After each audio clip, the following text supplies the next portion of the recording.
ফরিদপুরের ভাঙ্গায় মনোনয়নপত্র দাখিল করলেন ফরিদপুর ৪ আসনের বিএনপি মনোনীত প্রার্থী শহীদুল ইসলাম বাবুল। নিজস্ব প্রতিবেদক বিপ্লব কুমার দাসের পাঠানো তথ্য ও ভিডিও চিত্রে বিস্তারিত। ফরিদপুর ৪ আসনের বিএনপি মনোনীত প্রার্থী ও কৃষক দল কেন্দ্রীয় কমিটির সাধারণ সম্পাদক মোহাম্মদ শহীদুল ইসলাম বাবুল ভাঙ্গায় মনোনয়নপত্র দাখিল করেছেন। সোমবার দুপুর ১২টার দিকে সহকারী রিটার্নিং অফিসার ও ভাঙ্গা উপজেলা নির্বাহী অফিসার মোহাম্মদ আবদুল্লাহ আবু জাহেরের হাতে মনোনয়নপত্র দাখিল করা হয়।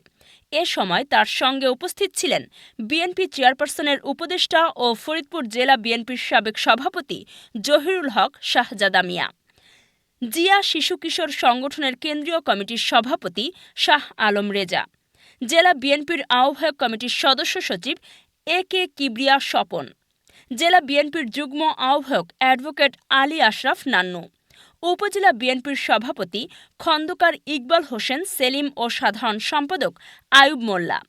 সাংবাদিকদের এক প্রশ্নের জবাবে শহীদুল ইসলাম বাবুল বলেন, উৎসবমুখর পরিবেশে নির্বাচন অনুষ্ঠিত হবে, মানুষ স্বাধীনভাবে তাদের ভোট গ্রহণ করবে।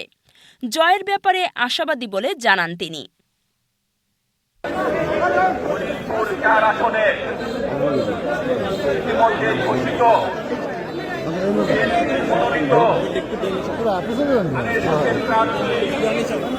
আপনাদের সুপরিচিত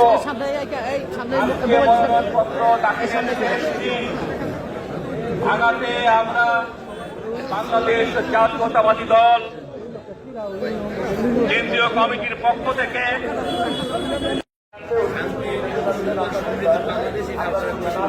কোনো প্রোগ্রাম